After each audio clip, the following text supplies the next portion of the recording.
عدد الملائکۃ علی نار جہنم، سورۃ المدثر، تفسیر ابن کثیر۔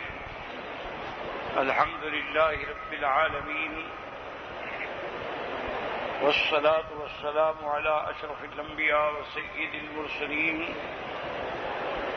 سیدنا محمد وعلی آلہ واصحابہ اجمعین۔ اللهم صل على سيدنا محمد وعلى آل سيدنا محمد كما صليت على إبراهيم وعلى آل إبراهيم في العالمين إنك حميد مجيد۔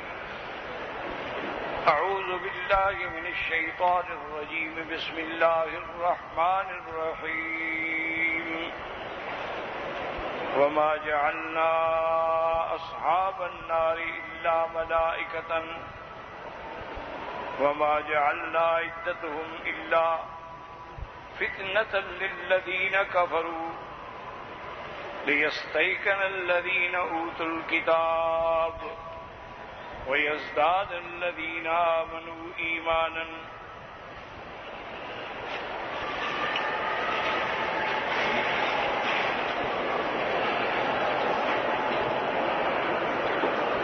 ولا يرتاب الذين أوتوا الكتاب والمؤمنون وليقول الذين في قلوبهم مرض والكافرون ماذا أراد الله بهذا مثلا كذلك يضل الله من يشاء ويهدي من يشاء وما يعلم جنود ربك إلا هو وما هي إلا ذكرى للبشر۔ كلا والقمر والليل إذا أدبر والصبح إذا أسفر إنها لإحدى الكبر نذيرا للبشر لمن شاء منكم أن يتقدم أو يتأخر۔ قال المؤلف والمفسر رحمه الله تعالى أدام النفع بعلومه وعلومكم في الدارين آمين، إلى أن قال يقول تعالى وما جعلنا أصحاب النار۔ اللہ نے ارشاد فرمایا کہ اصحاب النار سے مراد مفسر فرماتے ہیں خزانہا، یعنی جو ان کے منتظم اعلیٰ ہیں۔ الا ملائکۃ زبانیۃ غلاظا شدادا، ہم نے وہ فرشتے رکھے ہیں جن کا نام زبانیہ ہے، بڑے شدید ہیں، بڑے سخت تندخو ہیں۔ وذالک رد علی مشرکی قریش حین ذکر عدد الخزنۃ وقال ابو جہل۔ اصل میں یہ آیات جو ہیں مشرکین قریش کے رد میں نازل ہوئی ہیں۔ جب ذکر آیا تھا کہ علیہا 19 کہ جہنم پہ 19 فرشتے ہوں گے، تو ابو جہل نے کہا یا معشر قریش اما یستطیع کل عشرۃ منکم لواحد منہم فتغلبونہم۔ ابو جہل کہنے لگا اے مکے والو، اے قریشیو، کیا ہم 10 آدمی بھی اس ایک کو نہیں قابو کر سکیں گے؟ یعنی ہم قابو کر لیں گے، ہم غالب آ جائیں گے، ہمارا کیا بگڑ۔ مقصد یہ تھا کہ اس کو کہتے ہیں استہزاء، نعوذ باللہ، اللہ کے قرآن سے مذاق کرنا کہ کیا ضرورت ہے 19 کی، 20 کیوں نہیں، 25 کیوں نہیں؟ بھی اللہ کا کلام ہے، اللہ جو چاہے فرمائے۔ وما جعلنا اصحاب النار الا ملائکۃ اے شدیدی الخلق لا یقاومون ولا یغالبون۔ اللہ نے فرمایا ظالمو، ہم نے وہ فرشتے رکھے ہیں، وہ انسان نہیں ہیں، وہ اتنے طاقتور ہیں کہ ان پہ کوئی غالب نہیں آ سکتا، نہ ان کا کوئی مقابلہ کر سکتا ہے۔ وقد قیل ان ابا الاشدین واسمہ کلدۃ بن اسید بن خلف قال، یہ ان کا ایک بڑا مشہور پہلوان تھا۔ قال یا معشر قریش، کہنے لگا کہ اے جماعت قریش، اکفونی منہم 2 وانا اکفیکم منہم 17 اعجابا منہ بنفسہ۔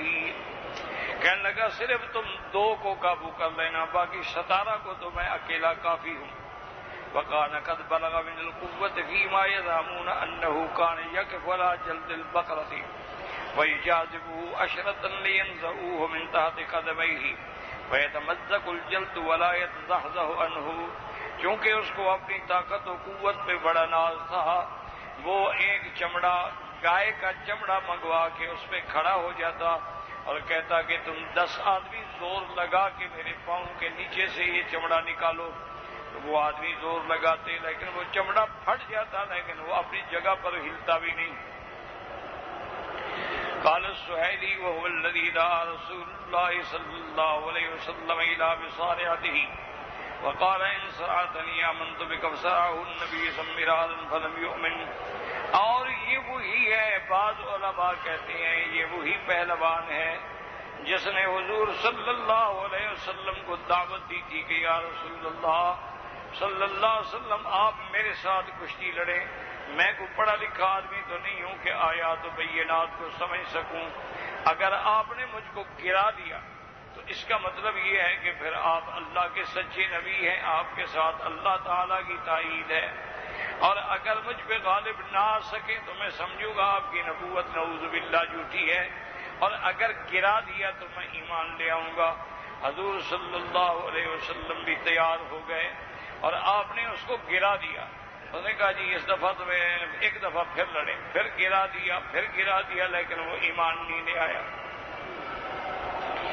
وقال وقد سمع ابن اسحاق قبل المصارعة الى وكان ابن عبد يزيد بن هاشم بن المطلب قلت ولا منافاة بينما ذكره والله اعلم۔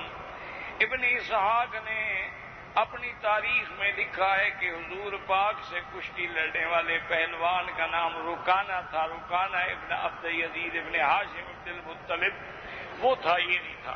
لیکن مفسر فرماتی ہیں کہ لا منافاتہ ہو سکتا ہے وہ بھی ہو اور یہ بھی ہو، اور یہ تو کمال ہے نہ رحمت للعالمین کا۔ اللہ کے نبی فرماتے نہیں مان لاتے دفع ہو جاؤ جہنم میں، لیکن حضور پاک کشتی لڑنے کے لیے بھی کہہ گئے چلو کوئی ایک بندہ جہنم سے بچ جائے۔ حضور پاک صلی اللہ علیہ وسلم کا مقصد یہ تھا کہ کوئی آدمی اسلام لے آئے گا وہ جہنم سے بچ جائے گا، اور یہ تو آپ کو یقین تھا کہ میں اس کو گرا لوں گا، یہ مجھے نہیں گرا سکتا ہے، کیونکہ اللہ نے اپنے پیغمبروں کو خاص طاقت دی۔ بعض روایات میں ہے کہ ان کے پاس 20 آدمیوں کی طاقت ہو، اور بعض روایات میں آتا ہے کہ اللہ پاک اپنے پیغمبروں کو 100 آدمی کی طاقت دیتا ہے۔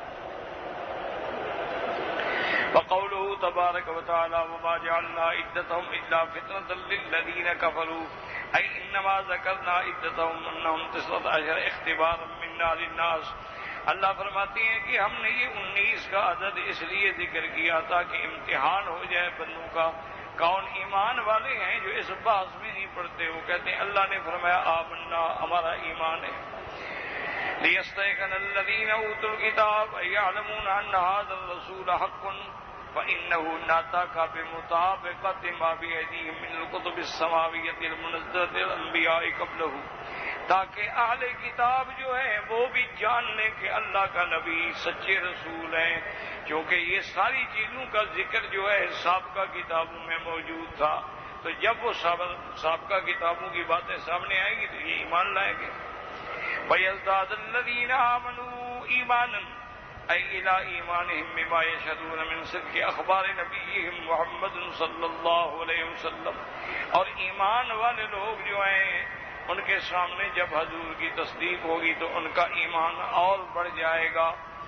لِيَزْدَادُوا إِيمَانًا وَلَا يَرْتَابَ الَّذِينَ أُوتُوا الْكِتَابَ وَالْمُؤْمِنُونَ وَلِيَقُولَ الَّذِينَ فِي قُلُوبِهِم مَّرَضٌ مِّنَ الْمُنَافِقِينَ وَلَا يَرْتَابَ الَّذِينَ، اور نہ شک کریں وہ جن کو کتاب دی گئی اور نہ ایمان والے، ہاں البتہ جن کے دلوں میں روگ ہے، جن کے دلوں میں بیماری ہے، جو منافق ہیں اور جو کافر ہیں، وہ کہتے ہیں ماذا اراد اللہ بہذا مثلا، کہ اللہ تبارک و تعالیٰ نے اس مثال سے کیا فائدہ ہے، کیا ضرورت ہے کہ اللہ نے ایسی بات کا ذکر فرمایا ہے۔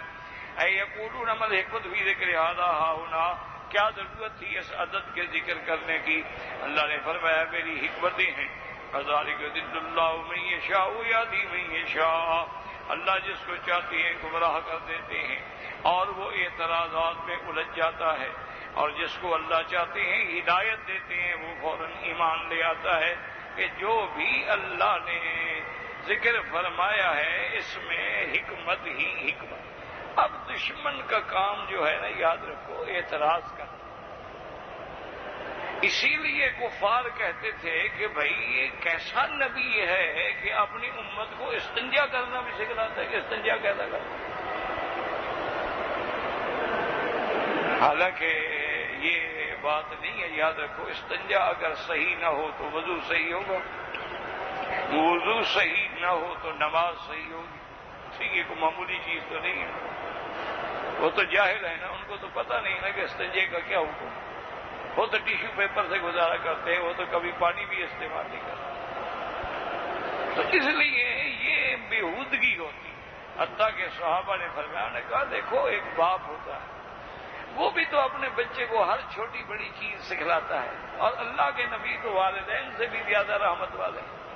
اس لیے وہ ہمیں ہر چیز کی تعلیم دیتی ہیں. ہاتھ کیسے دھونے ہیں، خلال انگلیوں میں کیسے کرنا ہے، اگر انگوٹھی ہے اس کو کیسے ہلانا ہے تاکہ پانی جو ہے نیچے اس کے پہنچ جائے، اگر بال آپ کے ذرا زیادہ ہیں تو ان کے جڑوں تک پانی پہنچانا ہے، اگر غسل کرنا ہو تو احتیاط ہو، ایسا نہ ہو کہ کوئی جگہ ایسی رہے. اللہ کے نبی تو اپنی امت کو تعلیم دیتے ہیں. وہ تو ان کو غسل بھی سکھاتے ہیں، وضو بھی سکھاتے ہیں، استنجا بھی سکھاتے ہیں، تیمم بھی سکھاتے ہیں. وہ تو ان کو نماز پڑھنے میں کھڑے ہونے کا طریقہ بھی سکھاتے ہیں کہ کھڑے کیسے ہونا ہے، ہاتھ کیسے باندھنے ہیں، انگلیوں کو کیسے رکھنا ہے.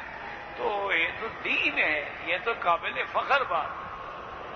لیکن بدبخت جو ہو اس کو تو اعتراض کرنا ہوتا ہے. جی اللہ نے کیوں کہا 19؟ اللہ کی مرضی ہے. اللہ فرماتے ہیں میں بھی تو یہی چاہتا ہوں نا کہ امتحان ہو جائے، کون مانتا ہے اور کون گمراہ ہوتا ہے.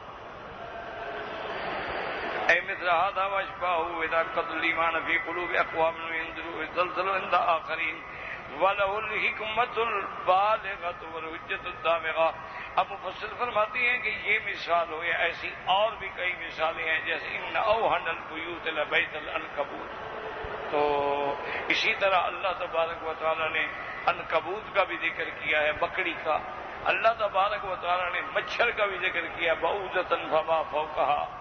اسی طرح اللہ نے کئی چیزوں کا ذکر کیا ہے. تو اس کی حکمتیں ہیں اس میں، تاکہ ایمان والے ہیں ان کا ایمان بڑھ جاتا ہے، اور جو منافق ہیں یا کافر ہیں وہ اور متزلزل ہو جاتے ہیں. اس کی حکمتیں میرے اللہ کے پاس ہیں کہ اس کی کیا حکمتیں ہیں. وقوله تبارک و تعالی وما يعلم جنود ربك الا هو اي ما يعلم عددهم وكثرتهم الا هو تعالى لئلا يتوهم متوهم انهم 19 فقط. اب اللہ نے فرمایا میرے محبوب تیرے رب کا جو لشکر ہے فرشتوں کا، اس کا عدد کوئی نہیں جانتا مگر اللہ. اب شان دیکھیں کہ ایک دفعہ بی بی عائشہ صدیقہ رضی اللہ تعالی عنہا نے حضور پاک ساتھ بیٹھے ہیں، چاندنی رات ہے، تارے کھلے ہیں آسمان پہ. تو معن بی بی عائشہ کو خیال آ گیا، کہنے لگی کہ یا رسول اللہ صلی اللہ علیہ وسلم کوئی بندہ دنیا میں ایسا بھی ہوگا اس کی نیکیاں اتنا ہوں جتنے ستارے ہیں. خیال آ گیا. تو حضور پاک نے بغیر کسی بات کے فوراً فرمایا کہ حضرت عمر جو ہے اس کی اتنی.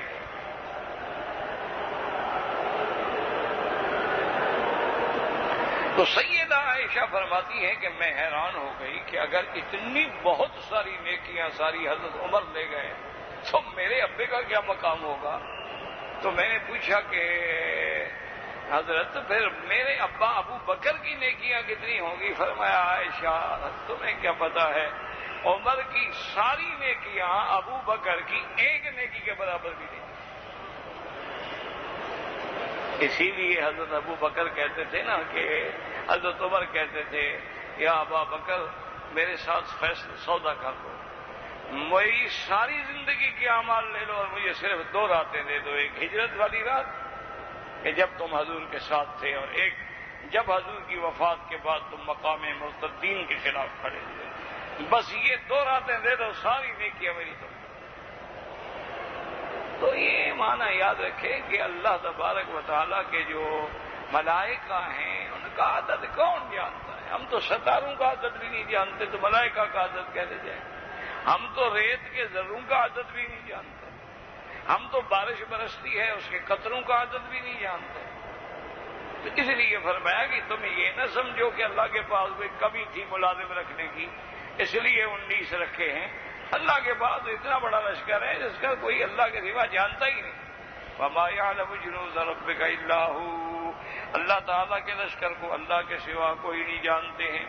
یعنی ما يعلم عددهم، ان کا عدد اور ان کی کثرت اللہ کے سوا کوئی نہیں جانتے۔ كما قد قاله طائفة من أهل الضلالة والجهالة من الفلاسفة اليونانيين ومن شايعهم من الملتين الذين سمعوا هذه الآية فرادوا تنزيلها على العقول الأشرة النفوس التسعة التي اخترعوا دعواها وجدوا النقامة الدلالة على مقتضاها ففهموا صدر هذه الآية وقد كفروا بآخرها وهو قول وما يعلم جنود ربك إلا هو۔ اب مفسر رحمت اللہ علیہ فرماتے ہیں کہ گمراہ فرقوں میں کچھ فلاسفہ ہیں یونان کے فلسفے والے اور ان کے ماننے والے، انہوں نے اس سے ایک اپنا ایک مسئلہ ثابت کرنے کی کوشش کی ہے کہ بھئی اس سے مراد ہیں عقول عشرہ اور نفوس تسعہ۔ وہ کہتے ہیں عقول جو ہے یہ 10 قسم کے ہوتے ہیں اور نفوس جو ہے وہ 9 قسم کے ہوتے ہیں، لہذا 19 ہو گئے۔ وہ کہتے ہیں جی کہ ہمارے مذہب کی تائید میں یہ آیت ہے۔ تو مفسر فرماتا ہے کہ ابتدا یہ آیت تو مان لی لیکن انتہا سے کافر ہو گئے کہ وما يعلم جنود ربك الا هو، اللہ کے فرشتوں کا عدد تو کوئی جانتا نہیں۔ پھر اس آیت پر ایمان کہاں گیا؟ 19 پر تو تم ایمان لے آئے لیکن اگلی آیت پر ایمان کہاں گیا؟ یہی وجہ ہوتی ہے، یاد رکھو کہ جتنے کافر ہیں، کافر تو خیر چھوڑو نا جی، کافر منافق ہیں منافق، لیکن جو فرق باطلہ ہیں جیسے خوارج ہیں، روافض ہیں، معتزلہ ہیں، کرامیہ ہیں، قدریہ ہیں، مشبہہ ہیں، اسی طرح اہل احوا ہیں، اہل احداث ہیں، اہل بدعت ہیں، ان کا بھی یہی ہوتا ہے کہ بس کسی ایک آیت کو سامنے رکھا، اس پہ اپنے سارے مذہب کی بنیاد رکھا، باقی سارے قرآن کو نہیں پڑھیں، یعنی سارے مذہب اہل بدعت کی بنیاد جو ہے کہ حضور نور ہے، ایک آیت ہے قد جاءکم من اللہ نور و کتاب مبین، بس اس ایک آیت پہ انہوں نے اپنے عقیدے کی بنیاد رکھی، عمارتیں کھڑی کی، کتابیں لکھی، حضور نور ہیں، مجسم نور ہیں، جن سے نور ہیں، حضور اللہ کے نور کا ٹکڑا ہے، اللہ تبارک و تعالیٰ کے نور من نور اللہ ہیں، سب سے پہلے اللہ نے حضور کا نور پیدا کیا، حضور کے نور سے سارے انبیاء کو پیدا کیا، پھر وہ اپنی عمارت بناتے گئے نا، صرف ایک آیت، لیکن قرآن سارا چھوڑ دیا کہ قل انما انا بشر، وہ آیت کہاں جائے گی؟ قالوا ما انتم الا بشر مثلنا، وہ آیت کہاں جائے گی؟ قل سبحان ربی هل كنت الا بشرا رسولا، وہ آیت کہاں جائے گی؟ وما ارسلنا قبلك الا رجالا نوحي اليهم، وہ آیت کہاں جائے گی؟ وما محمد الا رسول قد خلت من قبله الرسل افإن مات او قتل انقلبتم على اعقابكم، وہ آیت کہاں جائے گی؟ حضور کی اپنی احادیث انما انا بشر انسى كما تنسون، آپ نے فرمایا میں انسان ہوں، میں بشر ہوں، میں بھی بھول جاتا ہوں، فإذا نسيت فذكروني، اگر میں بھول جاؤں تو مجھے یاد دلایا کرو۔ یہ ساری آیات حدیثوں کو چھوڑ دیا، ایک آیت کو پکڑ کے بس بیٹھا، یہ وجہ ہوتی ہے گمراہی کی۔ یتبعون ما تشابہ منہ ابتغاء الفتنہ، متشابہات کو لے لیا، محکمات کو چھوڑ۔ اور مومن جو ہیں وہ سارے قرآن پہ ایمان رکھتے ہیں۔ اب ایک جگہ نص ہے کہ تمام انبیاء بشر ہیں، تو انہوں نے فرمایا کہ یہاں نور سے مراد قرآن ہے، اللہ کا نبی نہیں ہے۔ قد جاءکم من اللہ نور و کتاب با تفصیلیہ، ہر جگہ اللہ نے قرآن کو نور کہا، وانزلنا الیک نورا مبینا واتبعوا النور الذی انزل معہ، نورهم يسعى بين أيديهم وبأيمانهم يقولون ربنا أتمم لنا نورنا واغفر لنا إنك على كل شيء قدير. تو نے کہا اس سے مراد قرآن ہے، نور ایمان ہے، نور ہدایت ہے. اس سے مراد یہ نہیں کہ انبیاء جن سے نور ہوتے ہیں. جن سے نور کو تو اللہ نے نور سے پیدا کیا، بس حکم دیا پیدا ہو گئے. ان کا تو نہ ماں نہ باپ نہ اہل نہ اولاد نہ کھانا نہ پینا نہ بیوی نہ بچے. انبیاء کے تو الحمدللہ ماں باپ بھی ہوتے ہیں، اولاد بھی ہوتی ہے، بیوی بچے بھی ہوتے ہیں، دکھ سکھ بھی ہوتا ہے، تکلیفیں بھی آتی ہیں، امتحان بھی آتے ہیں. انبیاء کو تو شہید بھی کیا جاتا ہے، زخمی بھی کیا جاتا ہے. اس لیے ہمیشہ یاد رکھیں یہ بات. جیسے اب 19 پر تو ایمان ہے، لیکن بعد والی آیات اس پہ کوئی ایمان نہیں. یہ اہل باطل کا قاعدہ ہے، ہمیشہ یاد رکھیں کہ جتنے فرقہ باطل ہیں نا، بس وہ آپ کو ایک کہیں گے جی یہ حدیث ہے نا، اول ما خلق اللہ نوری، حدیث میں ہے. بھئی کون سی سیاست کی حدیث ہے؟ پہلے یہ بھی تو بتاؤ، عقیدہ ثابت کر رہے ہو، کیا یہ حدیث سیاست کی ہے؟ کیا یہ حدیث صحیح غیر معارض ہے؟ کیا یہ حدیث درجہ تواتر کو پہنچ گئی ہے؟ تو فضیلت کی بات فضائل رسول پاک میں ہے صلی اللہ علیہ وسلم، کیونکہ ساری دنیا کو منور کرنے والی اللہ کی ذات ہے. اللہ نور السماوات والارض. تو اس لیے ہمیشہ یاد رکھیں. اسی لیے ہم کہتے ہیں کہ اگر آپ نے تفسیر پڑھنی ہے یا حدیث مبارک پڑھنی ہے تو لازماً کسی استاد سے پڑھیں جو آپ کو سمجھا سکے، جس کے سامنے سارے قرآن کی آیات، جس کے سامنے ساری احادیث، اور جس کے سامنے یہ ہو کہ یہاں اس لفظ کا ترجمہ کیا ہے اور دوسری آیت میں اس کا ترجمہ کیا ہے. ورنہ آپ اگر اردو ترجمے دیکھیں گے، انگریزی دیکھیں گے، ٹھوکر کھائیں گے. کسی جگہ ایسے پھنسیں گے کہ سارا ایمان دے کے بیٹھ جائیں، بھٹک جائیں. استاد ساتھ بیٹھا ہوگا، غلط کی فوراً رفع ہوگا. حضرت یہ مشکل ہو رہی ہے. ہم نے کہا بھائی کیا مشکل ہو رہی ہے؟ اس کا معنی یہ ہے، بس بات ختم، کوئی تکلیف ہی نہ ہوئی. اس لیے ہمیشہ یاد، اس لیے بزرگ کہتے تھے بھائی مربع مربی کے بغیر نہیں بنتا. جب تک مربی نہ ہو نا، کتاب میں پڑھ لو کہ جی مربع سیب اس طرح بنایا جاتا ہے، گھر میں بنا کے دیکھ لو کیا ہوتا ہے. لکھا ہوا ہو کہ جی اچار اس طرح بناتے ہیں، دیکھ لو کیا ہوتا ہے. لکھا ہوتا ہے کہ جی روٹی اس طرح پراٹھا ایسے بنتا ہے، ایسا پکا کے تو دیکھو انشاءاللہ ہاتھ بھی جل جائیں گے، منہ بھی جل جائے گا. اور عورتیں دیکھو ماشاءاللہ 5 منٹ میں 10 روٹیاں بنا کے رکھ دیں گی.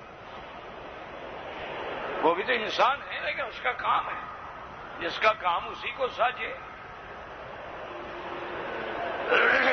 تو اس لیے ہمیشہ یاد رکھا کرو، علم حاصل کرو، لیکن کس سے؟ علماء سے. وَأْتُوا الْبُيُوتَ مِنْ أَبْوَابِهَا. کسی کے گھر میں آؤ تو دروازے سے آؤ، دیواریں نہ پلانگو. خود نہ پروفیسر بننا شروع کر دو. آج کل تو ماشاءاللہ اگلے دن میں سن رہا تھا ایک پروفیسر صاحب کی تقریر. پہلے کسی زمانے میں وہ پروفیسر کہلاتے تھے، اب علامہ کہلاتے ہیں. اچھا، وہ پروفیسر کے بارے میں بھی ایک دفعہ ہائی کورٹ نے تحقیق کی تھی تو وہ ڈگری بھی جیلی تھی حضرت کی. اس سے پروفیسر کہلانا تو چھوڑ دیا کیونکہ ہائی کورٹ کا فیصلہ ہے. اب اس نے علامہ کہلانا شروع کر. بھائی علامہ کیا؟ علامہ سے کیا مراد ہے؟ ایک تو علامہ ڈگری ہے، یاد رکھو.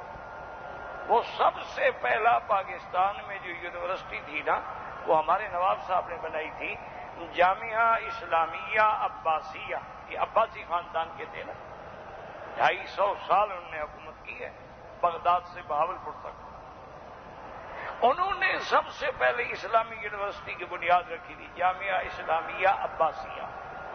اب بھی ہے وہ، لیکن اب وہ عباسیہ کا لفظ نہیں رہا، وہ جامعہ اسلامیہ ہو گئی، یعنی پاکستانی یونیورسٹی اس علاق ہو گیا. اس وقت نواب صاحب نے چونکہ خود بنائی تھی تو ان کا نام بھی ساتھ لگتا تھا. اس میں انہوں نے کلاسیں رکھی تھی کہ مولوی، مولوی عالم، مولوی فاضل، ادیب، ادیب عالم، ادیب فاضل، اور علامہ. یہ ڈگری تھی. جو لوگ وہاں پڑھتے تھے، امتحان دیتے تھے، وہ ڈگری حاصل کرتے تھے، یا مولوی کی، یا عالم کی، یا مولوی عالم کی، یا مولوی فاضل کی، یا پھر علامہ کی۔ بھئی آپ نے تو اس یونیورسٹی کی شکل ہی نہیں دیکھی، حضرت علامہ کہاں سے بن گئے؟ کیا کریں؟ لا حول ولا قوة۔ وہ تقریر یہ فرما رہے تھے، میں تو سن کے حیران ہوا کہ جی جب حضرت حسین کربلا میں شہادت کی اس منزل سے گزر رہے تھے تو حضور صلی اللہ علیہ وسلم بھی وہاں موجود تھے۔ ساری شہادت کا منظر حضور خود دیکھ رہے تھے، اور حضور شہادت حسین کے گواہ ہیں۔ اچھا اب آگے ذرا کہ کوئی کہہ دے بھی کہ ہاں یہ ٹھیک ہے کہ وہ مثالی وجود میں تھے، عالم مثال کی وجود میں تھے۔ اچھا بھائی تم نے کیسے دیکھ لیا؟ دیکھو نا، ٹھنڈے دل سے ناراض نہ ہوں، حضور جو کھڑے ہوں تو حضرت حسین تو کم از کم ملتے نا۔ بھائی ان کا نانا کھڑا ہے، حضرت حسین بھی نہیں کہتے، علی اکبر بھی نہیں کہتا، اور تیمی بھی نہیں کہتا، زین العابدین بھی نہیں کہتے، 14ویں صدی کا علامہ کہتا ہے حضور وہاں کھڑے تھے۔ ایک دوسری بات یہ ہے کہ تمہارے عقیدے میں تو یہ ہے کہ مختار کل حضور کی ذات ہے، اللہ نے سارے اختیار کن فیکون نبی کو دے دیے، تو حضور دیکھتے رہے، بچے شہید ہوتے رہے، آپ نے کچھ بھی نہیں کیا۔ عجیب بات ہے بھائی، اگر مختار کل ہیں، میرا تو ایمان ہے نا کہ حضور اگر اشارہ کریں چاند 2 ٹکڑے ہو جاتا ہے، یزیدی فوج کی کیا طاقت تھی کہ وہ حضور کے سامنے ان کے نواسے کو شہید کر دیں۔ حضور پاک نے تو ان کو پیشین گوئی دی تھی کہ میں نے خواب دیکھا ہے کہ میرا نواسا فلاں جگہ شہید ہوگا، اور حضور روتے رہے کہ میں کچھ نہیں کر سکتا، اللہ کا فیصلہ ہے۔ لیکن حضرت نے کہا اچھا دوسرے مولوی صاحب تشریف لے آئے، یہ تو علامہ تھے نا، وہ میرے خیال میں کوئی چھوٹے ہوں گے، تھے وہ بھی ماشاءاللہ اسی اہل بدعت میں سے، نام مجھے بھول گیا، وہ بھی کوئی چشتی پتہ نہیں کیا تھے۔ انا للہ، نوجوان آدمی، بڑا خوبصورت آدمی، داڑھی، شکل، شباہت بالکل مولویوں والی، ہو سکتا ہے مولوی بھی ہو، اللہ عالم، میں نے زندگی میں پہلی دفعہ دیکھا۔ تو وہ کہنے لگا جی شہادت تو خیر بڑی بات ہے، لیکن اور کتنا بڑا ظلم ہوا، ان مظلومین کا جنازہ بھی نہیں پڑھا گیا۔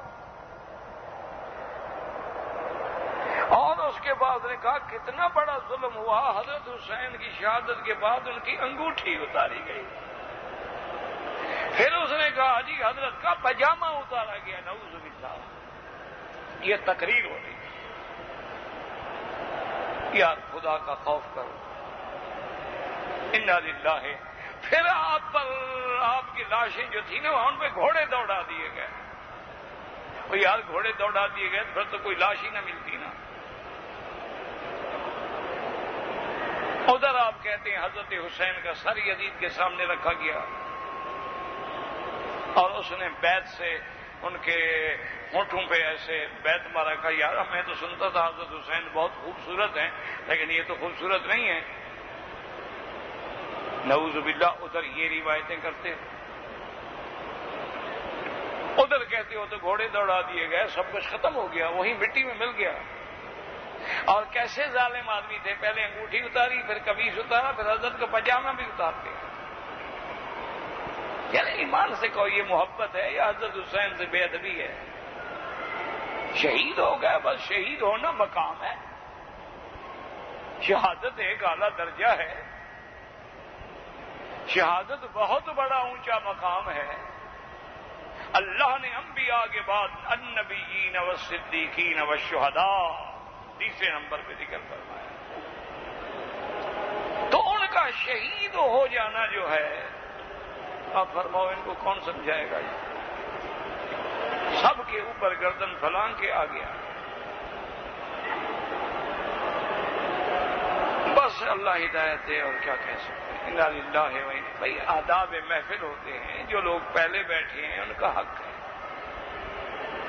اور ویسے بھی مجلس میں تخطی الرقاب، کسی کی گردن کے اوپر گزرنا، یہ تو حرام ہے، یہ ایذائے مسلم ہے۔ حتیٰ کہ حضور کے سامنے ایک دفعہ دائیں طرف ایک نوجوان بچہ بیٹھا تھا، بائیں طرف سارے بڑے بڑے صحابہ بیٹھے تھے۔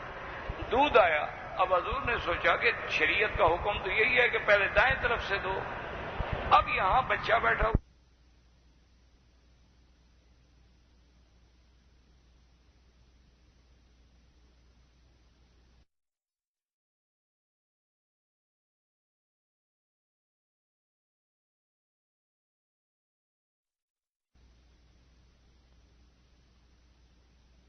بائیں بیٹھے، تم اگر اجازت دے دو تو میں ان کو دے دوں۔ اس نے کہا حضور میں نہیں اجازت دیتا، آپ کے ہاتھوں سے دودھ ہے، مجھے پہلے دے، پتہ نہیں بعد میں مجھے نہ ملے۔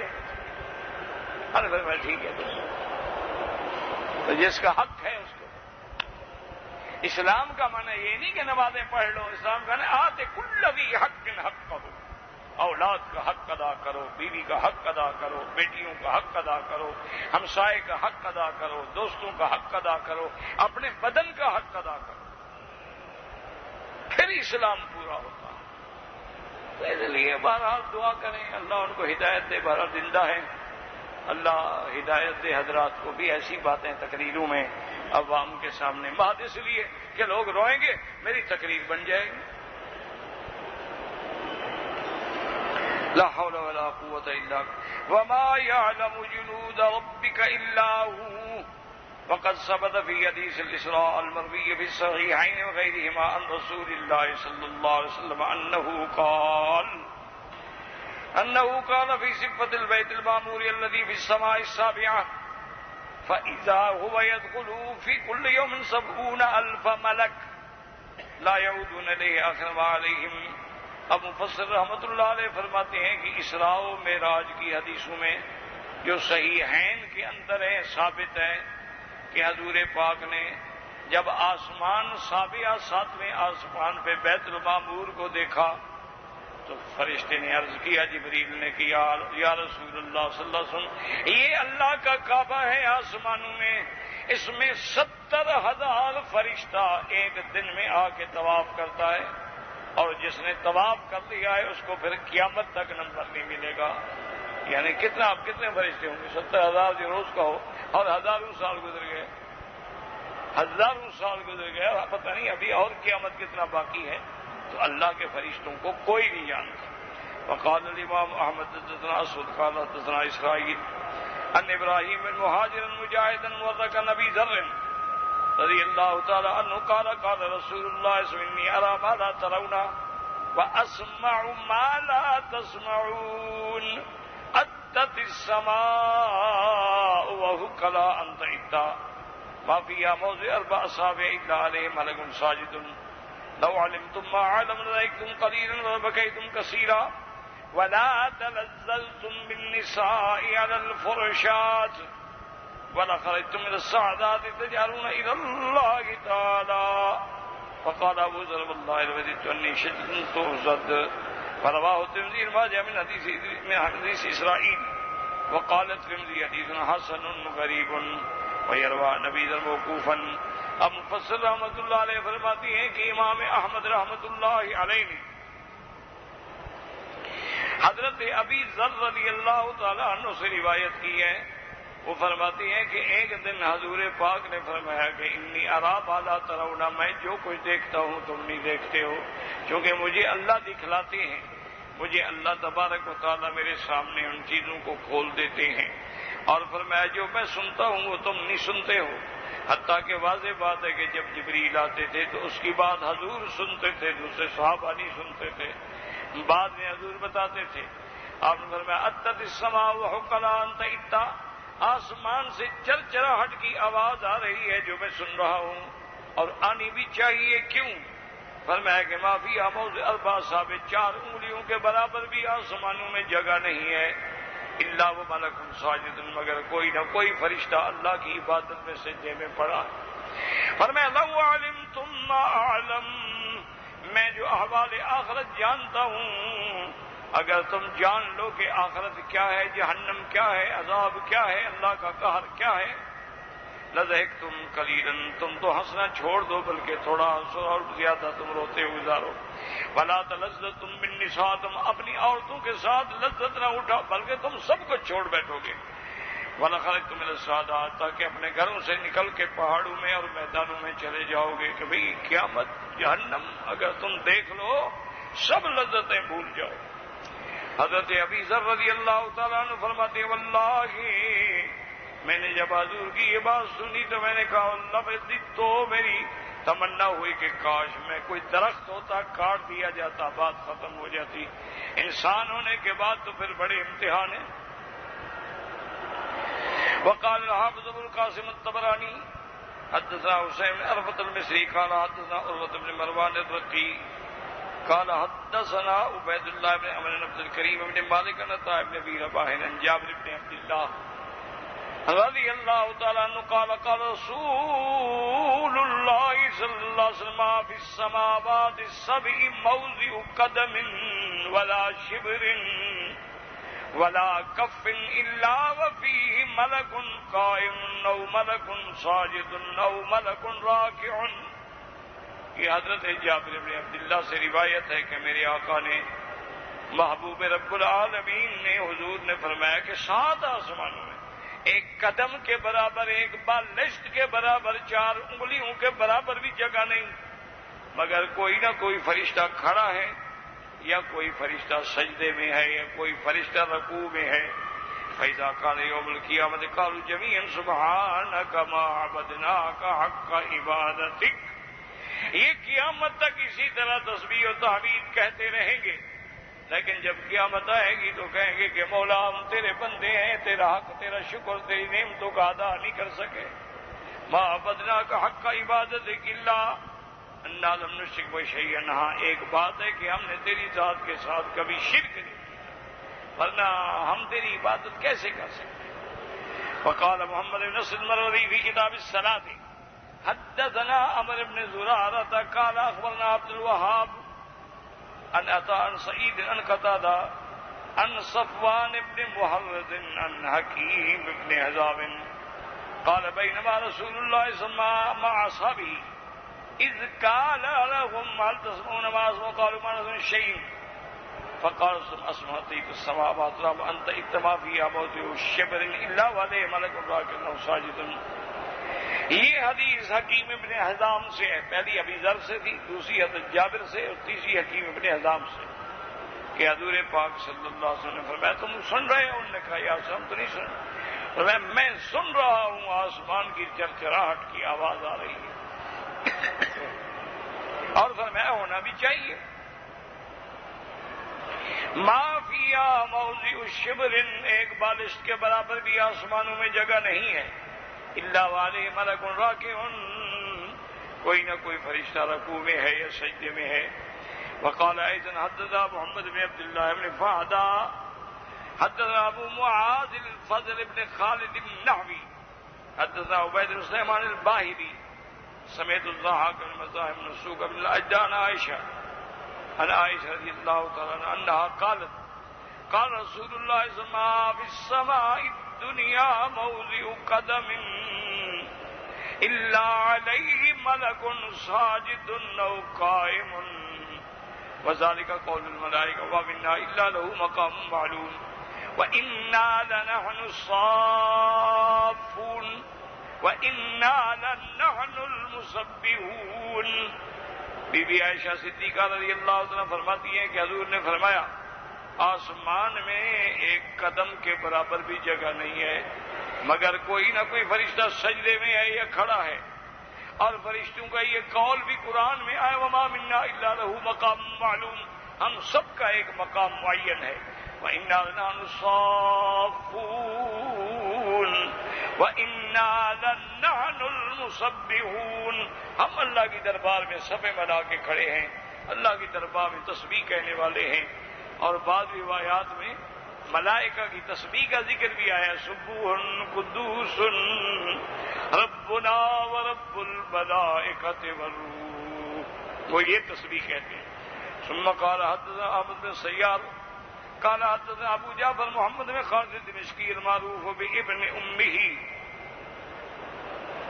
حدثنا المغيرة بن عمر بن عطية من بني عمرو بن عوف حدثني سليمان بن أيوب عن سالم بن عوف حدثني عطاء بن زيد بن مسعود من بني الحبلى حدثني سليمان بن عمرو بن الربيع من بني سالم حدثني عبد الرحمن بن علاء من بني سائدة عن أبي العلاء بن سعد وقد شهد الفتح وما بعده، یہ وہ بندہ ہے جو فتح مکہ میں شریک ہوا اور اس کے بعد بھی، ان النبی صلی اللہ علیہ وسلم قال یوما لجلسائه، آپ کے ساتھ جو صحابہ بیٹھے تھے آپ نے ان سے فرمایا هل تسمعون ما اسمع، قالوا وما تسمع یا رسول اللہ،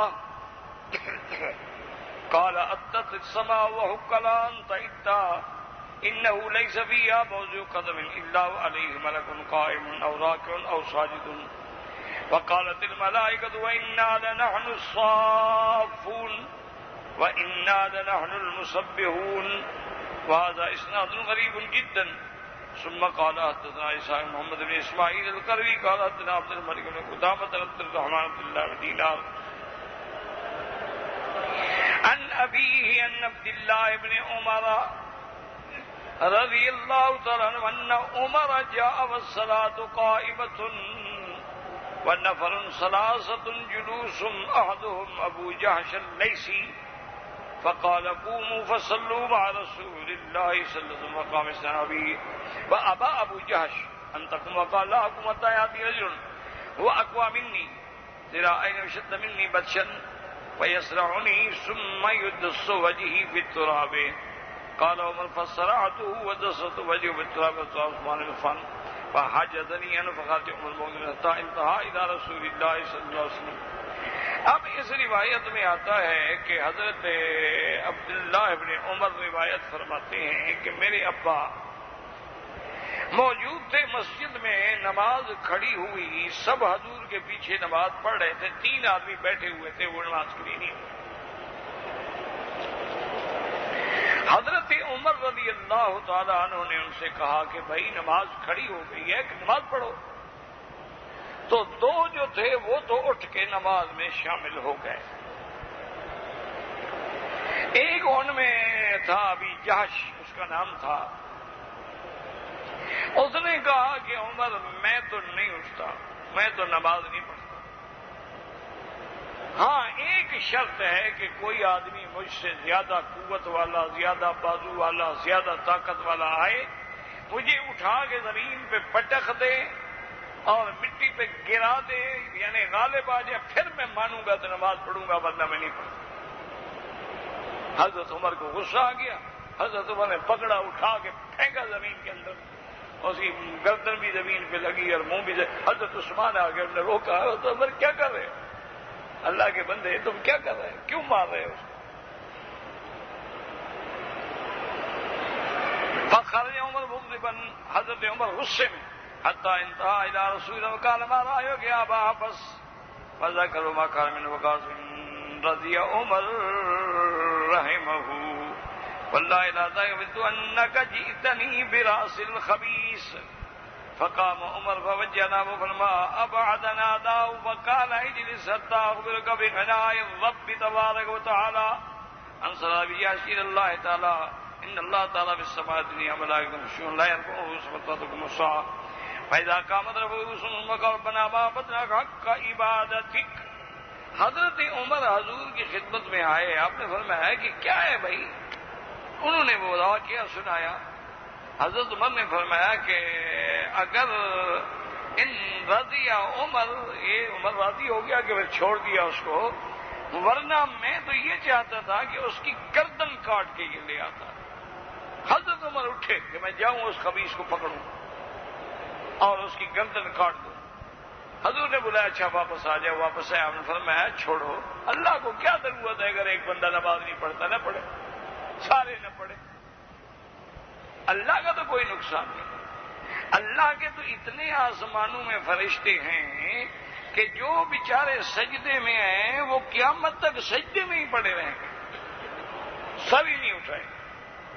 جب قیامت قائم ہوگی تو سر اٹھائیں گے، پھر بھی یہی کہیں گے کہ ما عبدنا کا حق کا عبادت کا وَإِنَّ لِلَّهِ فِي السَّمَاءِ الثَّانِيَةِ مَلَائِكَةٌ سُجُودًا لَا يَرْفَعُونَ رُؤُوسَهُمْ حَتَّى تَقُومَ السَّاعَةُ فَإِذَا قَامَتِ السَّاعَةُ رَفَعُوا رُؤُوسَهُمْ وَقَالُوا سُبْحَانَكَ رَبَّنَا مَا عَبَدْنَاكَ حَقَّ عِبَادَتِكَ۔ تو جب اللہ کے اتنے فرشتے ہیں، سوال جواب ہے؟ ہاں جی، اچھا، تو اگر کوئی نماز نہیں پڑھتا تو نہ پڑھے۔ فقالوا ما يكون يا فقال اما اهل السماء يقول سبحان ذي الملك والملكوت، وہ یہ پڑھتے ہیں۔ وقال اما اهل السماء يقول سبحان ذي العزة والجبروت، واما اهل السماء يقول سبحان الحي الذي لا يموت، فقلها يا عمر في صلاتك، حضور نے فرمایا تم بھی نماز میں کہا کرو سبحان ذی الملک والملکوت، سبحان ذی العزت والجبروت، سبحان الحی الذی لا يموت۔ فقال یا رسول اللہ کیف بالذی کنت لم تنیمتہ یقول بصلاتی، فقال قل هذا مرة وهذا مرة۔ تو حضرت عمر نے عرض کیا کہ رسول اللہ آپ نے پہلے تو ہمیں سبحان ربی الاعلیٰ سکھلایا، وہ بھی کہا کرو، یہ بھی کہا کرو، تسبیح ہے۔ اور آپ نے تو ہمیں یہ بھی سکھلایا تھا کہ اللہ سے یہ دعا مانگا کرو اعوذ بعفوک من عقابک واعوذ برضاک من سخطک واعوذ بک منک جل وجہک، لیکن یہ حدیث غریب ہے، هذا حدیث غریب جدا بل منکر نکارۃ شدیدۃ، واسحاق الفروی روى عنه البخاری ذکر حبان في الثقات وضعفه ابو داود والنسائی والوکیلی والدارقطنی، وقال ابو حاتم الرازی كان صدوقا الا انه ذهب بصره ربما نكل وكذب وقطبه صحیحۃ۔ تو وہ فرماتی ہیں کہ آدمی تو یہ راوی سچا تھا لیکن نبی نہ ہو گیا، پھر اس کو ان کی کتابوں سے پڑھایا جاتا تھا، لیکن اس کی کتابوں میں جو لکھا ہو بالکل صحیح ہے۔ وقال مرد مسترم شیخ محمد الملک بن قدامہ ابو قتادہ الجوہی ذکر فی ایضا، اور اس کے استاد نے بھی اس کے بارے میں بات کی۔ بل عجب من الامام محمد رزق ابن علیہ ولا رب علی ولا ترده ببعض رجاله غير انه روى ابن رجل اخر سعيد بن مرسلا بنحوه ومن طريق اخرى عن حسن البصري مرسلا قريبا منه، ثم قال حدثنا محمد بن عبد الله بن قهزاز اقوالنا النظر قال اخبرنا عباد بن منصور قال سمعت عدي بن ارطاد وهو يخطبنا على منبر المدائن، وہ خطبہ دے رہے تھے، قال سمعت رجلا من اصحاب النبي صلی اللہ علیہ وسلم عرض قال ان اللہ تعالی ملائکۃ ان للہ تعالی ملائکۃ رعد فرائضهم من خیفته، اللہ کے خوف سے ان کی یعنی گردن کی رگیں کانپتی رہتی ہیں۔ ما من ملک تکتم دمتنا نہیں الا وقت رحمت ملک یصلی، اور وہ جب روتے ہیں تو ان کی آنکھوں کے قطرے پھر کسی دوسرے پہ آنسو گرتے ہیں۔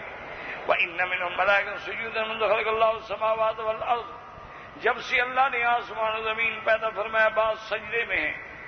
لَمْ يَرْفَعُوا رُؤُوسَهُمْ وَلَا يَرْفَعُونَهَا إِلَىٰ يَوْمِ الْقِيَامَةِ وَإِنَّ مِنْهُمْ مَلَائِكَةً رُكُوعًا لَمْ يَرْفَعُوا رُؤُوسَهُمْ مُنْذ خَلَقَ اللَّهُ السَّمَاوَاتِ وَلَا يَرْفَعُونَهَا إِلَىٰ يَوْمِ الْقِيَامَةِ فَإِذَا رَفَعُوا رُؤُوسَهُمْ نَظَرُوا إِلَىٰ وَجْهِ اللَّهِ قَالُوا سُبْحَانَكَ مَا عَبَدْنَاكَ حَقَّ عِبَادَتِكَ، لیکن اس کی سند بھی یعنی لا باس قابل قبول ہے۔ وما هي الا ذکرى للبشر، تو ہیا کی ضمیر مراد ہے آگ، جہنم کی آگ۔ یہ کیا ہے؟ یہ نصیحت ہے، یہ ڈرانا ہے تاکہ لوگ اس کو دیکھ کے اللہ کے عذاب سے بچیں۔ وما هي النار التي وصفت الله ذکرى للبشر ثم قاتل كلا والقمر والليل اذ ادبر، جب رات جاتی ہے، والصبح اذا اسفر، اور جب صبح روشن ہوتی ہے، انہا لعید الکبر، یہ اللہ کی نشانیوں میں سے ایک بڑی نشانی ہے آگ۔ قال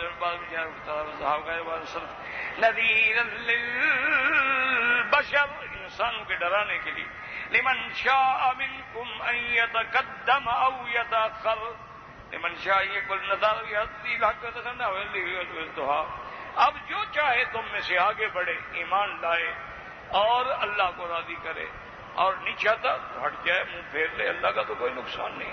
واللہ اعلم۔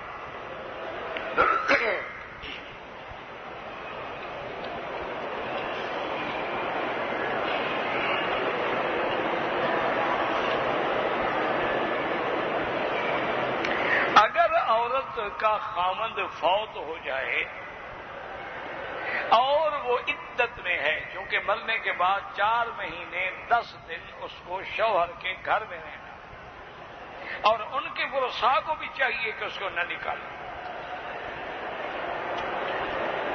اگر عدت کے دوران میں اس عورت کا بھائی بیمار ہو، وہ نہیں جا سکتا، عدت میں وہ نہیں نکل سکتا۔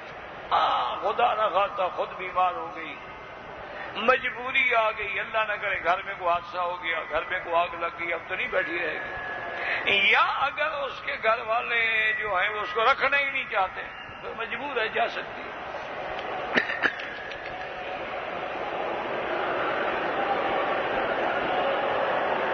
کہتے جی کہ بعض لوگ جو ہیں وہ اپنے اعضاء جو ہیں وہ ہدیہ کر دیتے ہیں کہ جی جب میں مر جاؤں تو میری آنکھیں نکال لیں، میرے گردے نکال لیں، میرا جگر نکال لیں، یعنی جو جو بھی اعضاء کام آ سکتے ہیں۔ تو کیا شریعت میں وہ ایسا کر سکتا ہے؟ نہیں کر سکتا، کیونکہ یہ سارے اعضاء ہمارے پاس اللہ کی امانت ہیں، یہ ہمارا ملک تھوڑا ہے کہ اس میں ہم جو چاہے کریں، ہم کو اس کے مالک ہیں، مالک اللہ کی ذات ہے۔ تو جب ایک چیز ہمارے ملک میں نہیں ہے تو پھر کسی کو ہم کیسے دے سکتے ہیں؟ اس لیے بعض علماء صرف یہ فرماتے ہیں کہ بھئی اگر زندگی میں مثلا ایک آدمی ہے، اس کا گردہ فیل ہو گیا، بھائی نے یا بہن نے گردہ دے دیا، اور ایک گردہ دینے سے ان کا بھی کوئی نقصان نہیں ہوتا ہے اور اس کی جان بچ سکتی ہے، تو بعض علماء ان حالات میں اجازت دیتی ہے۔ ورنہ یہ نہیں ہے کہ سب کی ایسا ہو نا جی تو انشاءاللہ کسی ایک کی بھی کچھ نہ بچے، مرتے ہوئے سارے حاضر ہو جائیں گے، انشاءاللہ ایک ایک چیز نکال لیں گے، یہ توہین ہے انسان کی۔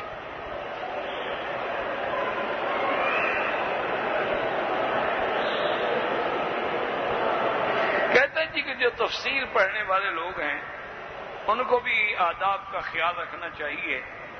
بعض لوگ سر ننگے ہوتے ہیں، ٹوپی نہیں پہنتے ہیں، کتاب کا ادب نہیں کرتے ہیں، تو علم سے جو آدمی ادب نہیں کرے گا نا، یاد رکھو وہ علم سے محروم رہے گا۔ بے ادب محروم شد از فضل رب، بے ادب کو کبھی بھی علم نصیب نہیں، حتیٰ کہ کتاب کا بھی ادب، یعنی آپ حیران ہوں گے، بعض علماء کا یہ حال ہے کہ یہ کتاب دیکھو نا یوں رکھی ہے، وہ ادھر بیٹھے ہیں تو کتاب کو نہیں پھیرتے تھے، خود اٹھ کے ادھر آ جاتے کہ بھئی میں پھر جاؤں، کتاب کو میں بے ادب کیوں کروں؟ تو وہی لوگ پھر امام بنے ہیں نا، وہی لوگ ہیں نا جن پہ آج بھی دنیا رحمت اللہ رحمت اللہ رحمت اللہ کروڑوں آدمی کہہ رہے ہیں۔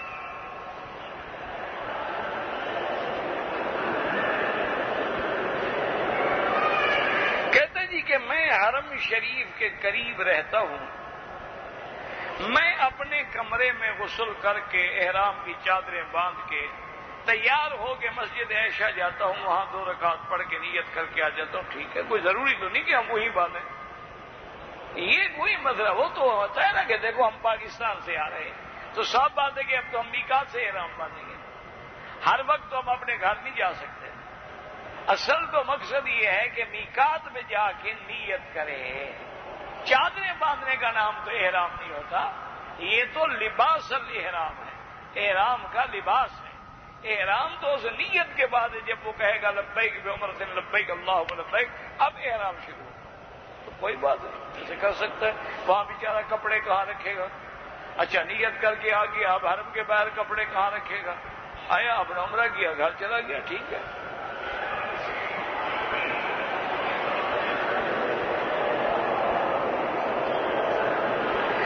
جی قریش اور قریشی میں فرق ہے، سبحان اللہ، اللہ ہدایت دے، اور میں کیا کروں؟ بابا پوری قوم تو قریش تھی نا، اب ایک ہو تو قریشی ہو جائے، مکہ ہے، میں ایک آدمی مکی ہو گیا۔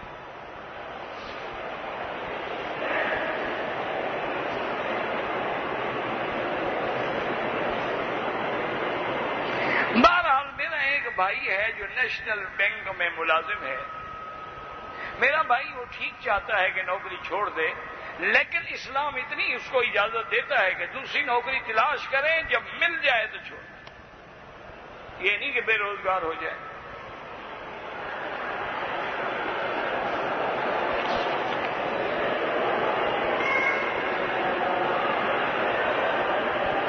کہتے جی کہ ہم نے سنا ہے کہ جس پتھر پہ حضرت ابراہیم علیہ السلام کے قدم مبارک ہیں، یہ جب کعبۃ اللہ تعمیر ہو رہا تھا تو گویا لفٹ کی طرح اوپر نیچے، ہاں بالکل صحیح حدیثوں میں ضرورت ہوتی اونچا ہو جاتا تھا، ضرورت ہوتی نیچے ہو جاتا، یہ تو صحیح حدیث میں، یہی تو معجزہ تھا ابراہیم علیہ السلام، اور یہی معجزہ تھا کہ آج تک اس پتھر پہ وہ آثار قدم باقی ہیں۔ یہ معجزہ کہ جہاں جہاں بھی پیغمبر کا قدم پڑا ہے اللہ نے محفوظ رکھا، یعنی مقام ابراہیم ہے محفوظ ہے، حجر اسود ہے محفوظ ہے، رکن یمانی ہے محفوظ ہے، صفا مروہ ہے محفوظ ہے، اسی طریقے سے طور سینا ہے محفوظ ہے، جہاں جہاں میرے اللہ کے پیارے گئے ہیں نا جی، محبوب گزرے ہیں نا، وہ جگہ بھی محفوظ ہے، مسجد اقصیٰ ہے محفوظ ہے، مسجد صخرہ ہے محفوظ ہے، مسجد رسول صلی اللہ علیہ وسلم ہے محفوظ ہے، اچھا شہداء احد کا مقام ہے محفوظ ہے، جنت البقیع الغرقد ہے محفوظ ہے، مساجد سبع ہے محفوظ ہے، قبلتین ہے محفوظ ہے، مسجد قباء ہے، یعنی جہاں جہاں سے گزر ہوا ہے نا انبیاء کا، اللہ نے اس جگہ کو نشانی بنا کہ کیا، اسی لیے اللہ فرماتے ہیں فیہ آیات بینات مقام ابراہیم ومن دخلہ کان آمنا، اللہ کے گھر میں بڑی کھلی نشانیاں ہیں، ان میں سب سے بڑی نشانی مقام ابراہیم ہے، جس کے بارے میں حکم ہے کہ واتخذوا من مقام ابراہیم مصلی۔ تو بہرحال یہ بلا شبہ جب اصل میں وہ دیواریں اونچی ہو گئی تھی نا، تو حضرت ابراہیم پتھر اٹھا کے اوپر کیسے لے جائیں، تو اللہ نے یہ انتظام فرما دیا کہ جی اب آپ اس پہ کھڑے ہو جائیں، ضرورت پہ اشارہ کریں۔ یہ دیکھیں نا، آج آپ لفٹیں بناتے ہیں، کوئی چلانے والا ہوگا، مشینری ہوگی، اس کو آپریٹ کرنے والا ہوگا، معجزہ تو یہی ہے نا پیغمبر کا کہ کوئی چلانے والے اونچا ہو جائے، ہاتھ جی اونچا ہو گیا، یہ نیچے ہو جائے، ہاتھ نیچے ہو گیا، اسی کو معجزہ کہتے ہیں کہ وہ ما تحت الاسباب نہیں ہوتا، وہ ما فوق الاسباب ہوتا، یعنی وہاں اسباب جیسے نا اب آپ ٹیلی فون پہ بات سن لیتے ہیں تو یہ تو ما تحت الاسباب ہے، اچھا ٹیلی فون تمہارے پاس بھی ادھر بھی تو ہو نا، اس کے پاس نہ ہو پھر کیا سنیں گے، لیکن کرامت یہ ہے کہ حضرت عمر مدینے سے کھڑے ہو کے آواز دیں اور نہاوند میں حضرت سن لیں، یہ ہے کرامت۔ تو بہرحال اللہ ہمیں قرآن اور حدیث پہ چلنے کی توفیق عطا فرما دے۔ اللہم صلی علی سیدنا محمد وعلی آل سیدنا محمد وبارک وسلم۔ لا الہ الا اللہ العلیم الحلیم، لا الہ الا اللہ الحلیم العظیم، لا الہ الا اللہ رب العرش العظیم، لا الہ الا اللہ رب السماوات رب الارض رب العرش الکریم۔ اللہم انا نسألک موجبات رحمتک وعزائم مغفرتك والسلامة عن كل اسم والغنيمة عن كل بر۔ اللهم لا تدع لنا ذنبا إلا غفرته ولا هما إلا فرجته ولا عيبا إلا سترته ولا كربا إلا نفسته ولا ضالا إلا هديته ولا فسادا إلا أصلحته ولا مريضا إلا شفيته ولا مريضا إلا شفيته ولا مريضا إلا شفيته ولا ميتا إلا رحمته ولا ميتا إلا رحمته ولا حيا إلا هديته ولا حيا إلا هديته ولا حاجة من حوائج الدنيا والآخرة إلا قضيتها ويسرتها يا أرحم الراحمين۔ اللهم لا تجعلنا من القانتين، لا تردنا عن بابك خائبين۔ اللهم انصر الإسلام والمسلمين، اللهم انصر المجاهدين في كل مكان، اللهم أيدهم بنصرك يا قوي يا عزيز، اللهم احفظ سائر بلاد المسلمين وهذا البلد الأمين فاجعله آمنا مطمئنا سخاء رخاء إلى يوم الدين برحمتك يا أرحم الراحمين. صلى الله تعالى على خير خلقه سيدنا محمد وعلى آله وصحبه